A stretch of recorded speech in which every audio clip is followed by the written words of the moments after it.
It originally started with the Miami-Dade Urban Debate League, where we would match students with culture representative literature to allow them to integrate sort of their identity and who they are in discussions that related to immigration policy at the time. What started there led to a bigger question surrounding our education system and how students have access to representation of literature, specifically where they're at in their communities and classrooms. And so that branched off to something a little bit bigger, where we currently are working with students and classrooms and teachers to match students with representative literature that explores an array of themes, but anything really that sort of promotes open exploration of students and what they choose to learn or discover about our world.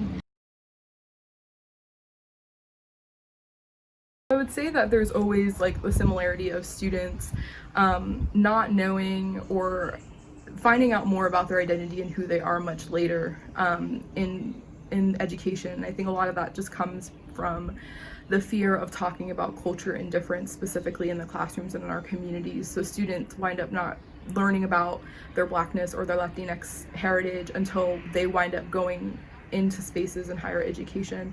And so there's a lot of parallelism between the way that students are not learning about who they are, and then how are they connecting their lived experiences to what they're specifically learning in the classroom. So that's one parallelism. And then the second is the ability for students to have access to literature regardless of where they are. There is tons of research that shows that students who are less likely to have access to literature in the home are more likely to have like lower literacy rates. And so Project La Resolana, we hint at those sort of structures. While it's not the core of our mission, it is something that we like to also keep in mind as we go about distributing literature.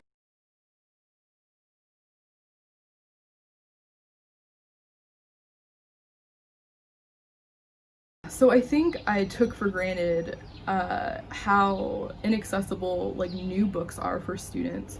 When we were at Westwood Middle, we noticed there was lots of students who were like, "This book is new. Like, are you sure it's for me?" And I'm like, "Yes, please take this new book and bring it home and make it yours and do as you please with it." And as someone who grew up with a lot of books in my household and still have a lot of books in my household, it's something that is very interesting to me to see that something such as like a new book is something that is so cherished with a student.